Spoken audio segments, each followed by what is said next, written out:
Olá, meus amados irmãos, graça e paz seja da parte do nosso Senhor e Salvador Jesus Cristo. Meu desejo é que você e toda a sua família estejam desfrutando das mais ricas bênçãos do nosso Deus.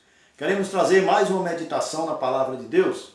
Desta feita nós vamos para o Novo Testamento, segunda carta de Paulo a Timóteo, capítulo 3.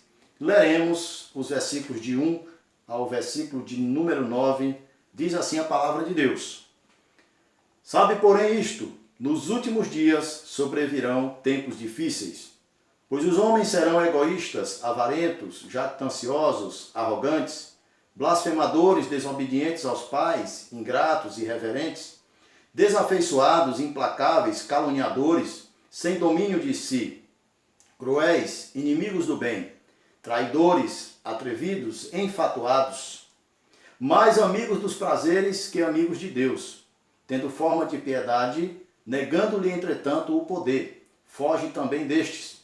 Pois entre estes se encontram os que penetram sorrateiramente nas casas e conseguem cativar mulherinhas sobrecarregadas de pecados, conduzidas por várias paixões, que aprendem sempre e jamais podem chegar ao conhecimento da verdade. E do modo porque Janes e Jambres resistiram a Moisés, também estes resistem à verdade. São homens de todo corrompidos na mente, réprobos quanto à fé. Eles, todavia, não irão avante, porque a sua insensatez será a todos evidente, como também aconteceu com a daqueles. Vamos orar. Santo Deus, Pai soberano, te agradecemos por esta palavra e rogamos que o Senhor venha falar conosco agora, que o teu Espírito Santo traga toda a inspiração aos ouvintes, como também àquele que há de transmitir esta palavra. Em nome de Jesus. Amém. Meus amados irmãos, há alguns anos atrás, eu estava fazendo um trabalho missionário numa cidade do Piauí, e lá a onda de violência havia se espalhado, chegando até as escolas. Por sua vez, havia acontecido um assassinato, um homicídio, em que um aluno tira a vida de um outro aluno. E a cidade se alvoroçou, reuniões foram marcadas com algumas autoridades.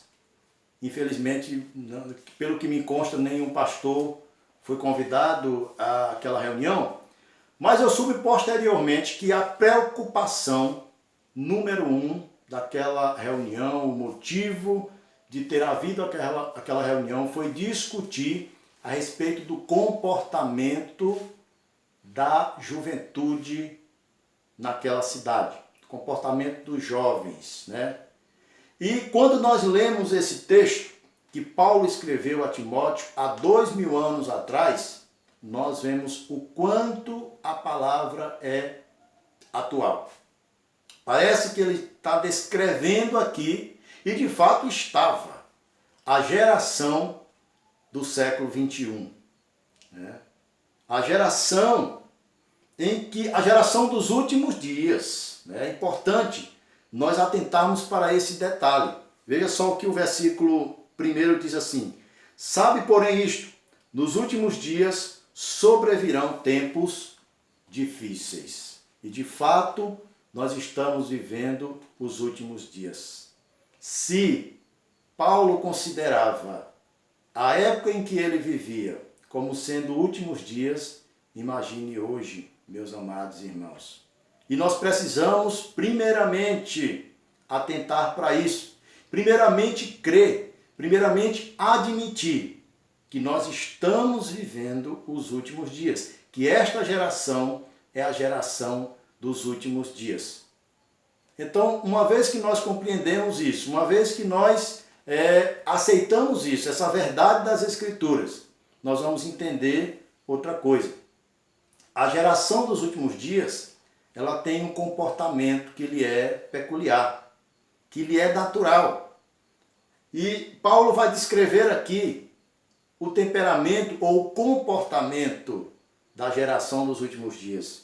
Ele diz no versículo 2: Pois os homens serão egoístas, avarentos, jactanciosos, arrogantes, blasfemadores, desobedientes aos pais, ingratos e irreverentes. É ou não é um panorama da geração dos nossos dias? Ele continua falando no versículo 3. Desafeiçoados, implacáveis, caluniadores, sem domínio de si, cruéis, inimigos do bem. Traidores, atrevidos, enfatuados, mais amigos dos prazeres que amigos de Deus. É uma verdade, meus amados irmãos, que está aí e que todos nós temos comprovado. Uma geração de pessoas totalmente descomprometidas com Deus. Uma geração da irreverência, a geração da intolerância, a geração da desobediência, a geração da rebeldia, a geração da carnalidade acima de tudo. Ondas de violência têm se desencadeado no Brasil e no mundo afora. Já não há mais temor de Deus. Já não há mais amor ao próximo. Já não há mais compromisso com a palavra do nosso Deus. Esta é a geração que nós estamos vivendo. Esta é a geração dos últimos dias. Esse é o drama da presente geração. Uma geração totalmente alienada, totalmente alheia à vontade de Deus. Versículo de número 5. Tendo forma de piedade, negando-lhe, entretanto, o poder, foge também destes. Uma coisa curiosa, que por um lado, esta geração é pervertida, corrupta, e é uma geração que está mergulhada em tudo aquilo que o texto esclareceu aqui para nós, foi bem claro, né? Mas ao mesmo tempo, o versículo aqui diz que esta geração, ela manifesta de alguma forma uma aparência de piedade. Ou seja, de alguma forma, ela demonstra o interesse pela religiosidade. De forma sutil, ela demonstra, ou ela tenta transparecer, que tem algum compromisso com Deus, que quer Deus. E de fato nós temos visto igrejas cheias de pessoas, cheias de jovens, e cheias de pessoas vazias. Eu vi essa frase há alguns dias aí. Templos cheios de pessoas vazias. Pessoas que até vão às igrejas. Pessoas que até seguem rituais religiosos. Pessoas que até têm uma aparente piedade, mas que não têm compromisso com Deus. Mas que de fato são aquilo que diz o versículo 4, finalzinho do versículo 4, mais amigos dos prazeres que amigos de Deus. É como se Deus, para esta presente geração, representasse apenas uma forma de estar protegido. Ilusoriamente, nós sabemos. Como se Deus, para esta geração, representasse apenas uma forma de prosperar em seus maus caminhos.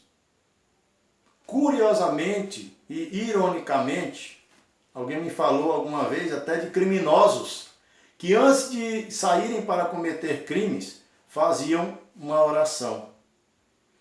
Outros que antes de subir no palco para cantar músicas imorais, para levar multidões ao êxtase carnal, com letras e coreografias as mais imorais possíveis, mas nos bastidores, antes de subir ao palco, fazem orações. Outros, ao terminar suas turnês de shows totalmente carnais, imorais, sem nenhum compromisso com Deus, às vezes para tentar aliviar um pouco a sua consciência. Ao chegar em casa, tomam um banho, pegam o seu violão e cantam uma música evangélica, né? Alguns artistas do mundo secular, sem nenhum compromisso com Deus, estão se intitulando evangélicos. E estão procurando igrejas que levam estas pessoas ao batismo e ao rol de membros sem que eles tenham se convertido. Sem que eles tenham de fato tido um encontro real com Deus, no qual as suas vidas foram de fato transformadas. Sem que eles tenham nascido de novo. É exatamente o que diz o versículo, meus amados. Mais amigos dos prazeres do que amigos de Deus.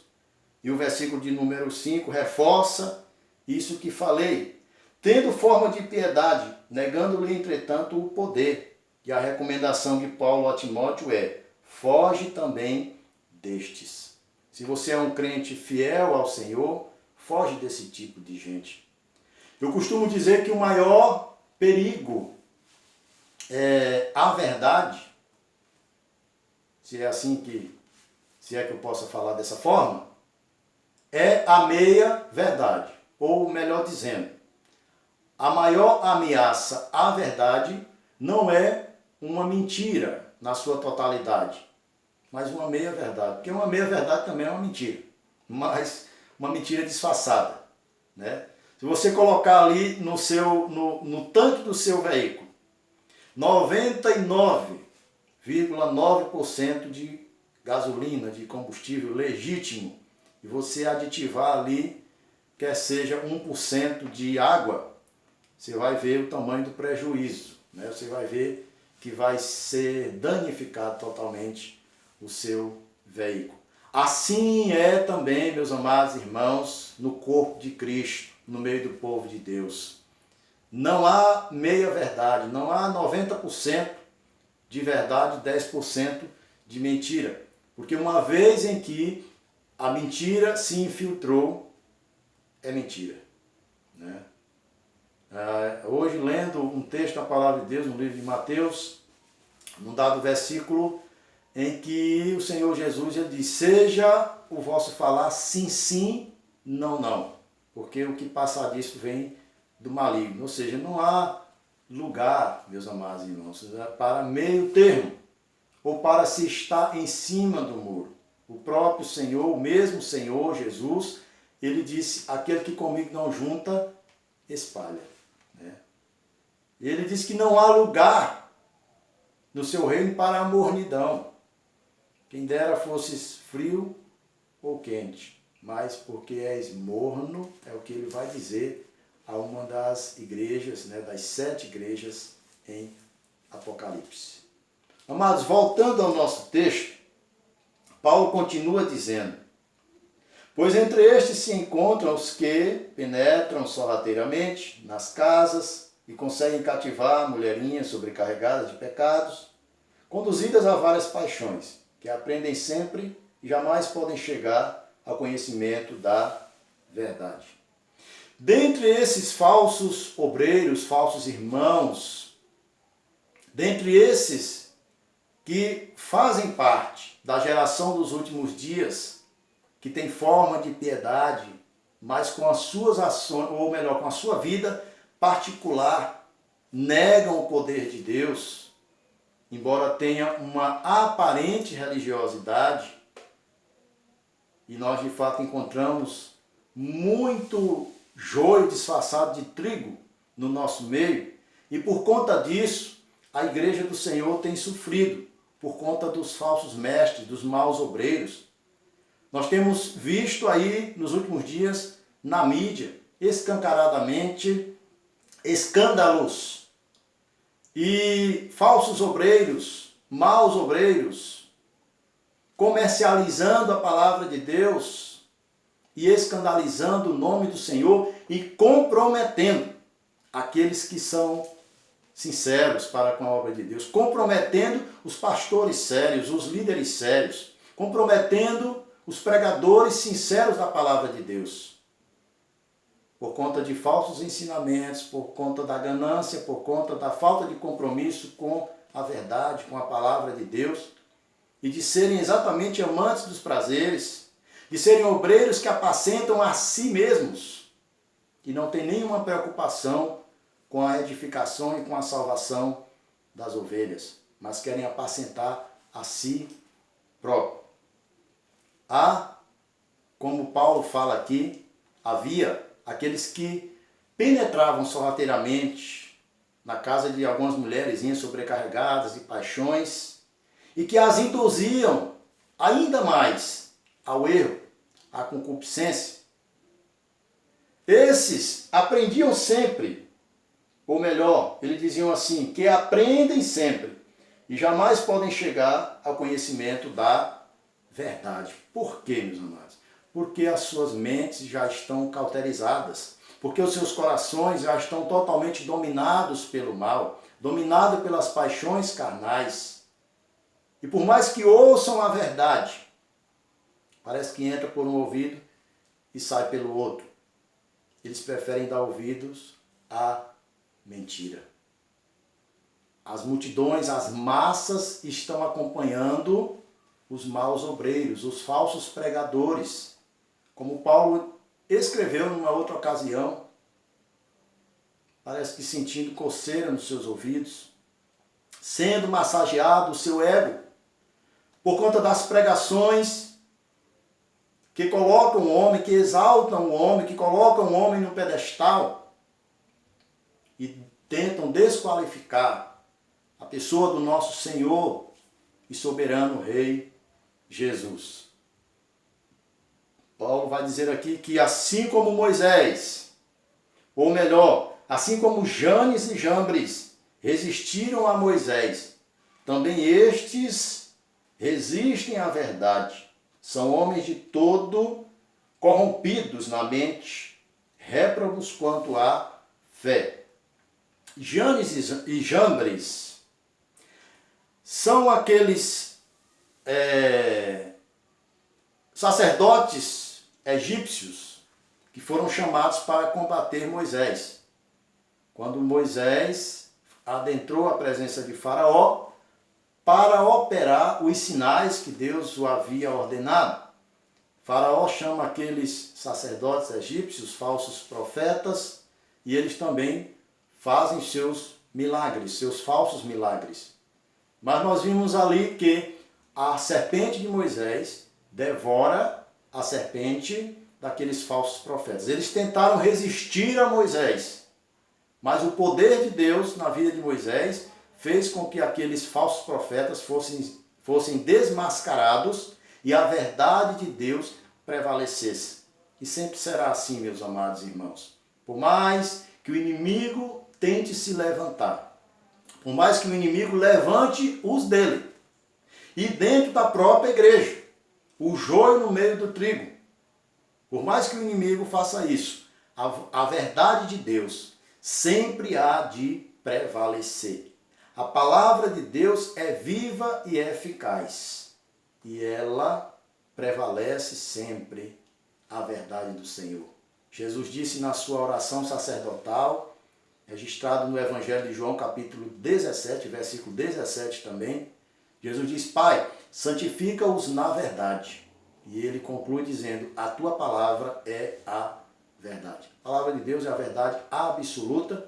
E é exatamente da palavra, meus amados, que esta geração necessita. Nós estamos falando aqui do drama da geração dos últimos dias, do comportamento natural desta geração corrompida, pervertida, corrupta, degenerada, totalmente entregue à depravação e à obstinação contra a palavra do nosso Deus. Mas veja só, meus amados, quais são as recomendações aqui de Paulo. O que essa geração precisa, então?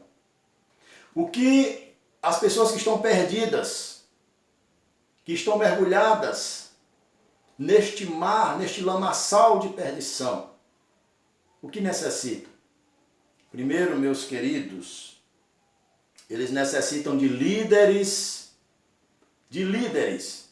que sejam comprometidos com Deus, que sejam referência, que sejam espelhos de líderes que vivam na verdade e que preguem a verdade. Veja a recomendação de Paulo a Timóteo, nós vamos ler agora o versículo de número 10, quando ele diz assim: Tu, porém, tens seguido de perto o meu ensino, procedimento, propósito, fé, longanimidade, amor, perseverança. Paulo não era o tipo de líder, faça o que eu digo, mas não faça o que eu faço. Isso não funciona. Ele era o líder, faça o que eu digo e faça o que eu faço. Siga o meu exemplo. Sede meus imitadores, como eu também sou de Cristo. Esta geração precisa de referências, de homens de Deus, de homens comprometidos com a verdade, de homens como o sacerdote Esdras. Eu gosto muito desse versículo que se encontra em Esdras, capítulo 7, versículo 10, quando diz que Esdras dispôs o coração para buscar a lei do Senhor, para cumprir a lei do Senhor e para ensinar a lei do Senhor em todo Israel. Esta geração precisa de homens que busquem a lei do Senhor, busquem o conhecimento na lei, busquem crescer na graça e no conhecimento. Depois que eles obtêm o conhecimento, eles precisam praticar, em primeiro lugar, a lei do Senhor. E depois que eles praticam, eles precisam ensinar a lei do Senhor. Dessa forma a coisa funciona. E era isso que Paulo fazia. Era assim que Paulo doutrinava os seus discípulos. Era através de uma vida pautada no ensinamento e na prática, acima de tudo, da palavra de Deus. Nós vamos para o versículo de número 14, que também tem um ensinamento que Paulo dá na sequência aqui, que pode nos ajudar, que pode ajudar esta geração que vive neste drama tão cruel de perdição e depravação diante de Deus. Tu, porém, permanece naquilo que aprendeste e de que foste inteirado, sabendo de quem o aprendeste. Ora, Timóteo, além de ter Paulo como referência, de um líder, de um pastor, de um guia espiritual, ele tinha como referência a sua mãe. Paulo diz assim: Tu, porém, permanece naquilo que aprendeste e de que foste inteirado, sabendo de quem o aprendeste. Nós deduzimos isso porque, bem no início da primeira carta, Paulo faz uma alusão à mãe de Timóteo, Loide, e à sua avó, Eunice. E Paulo diz que essas mulheres, elas instruíram Timóteo nas Escrituras, na palavra, desde criança, desde cedo. Timóteo foi instruído. Esta geração necessita também de pais que instruam seus filhos na palavra. Os pais precisam serem sacerdotes do lar. É citado por Paulo a mãe de Timóteo, é citado por Paulo a avó de Timóteo. O pai, por algum motivo, é omitido. Nós sabemos que o pai de Timóteo era grego e a sua mãe era judia. Mas, provavelmente, o pai de Timóteo já não estava vivo, possivelmente. Não estou dizendo que a palavra diz isso, mas também não diz o contrário. Mas os pais, desde o princípio, desde a criação, foram chamados para serem cabeças das suas famílias, para serem sacerdotes nos seus lares.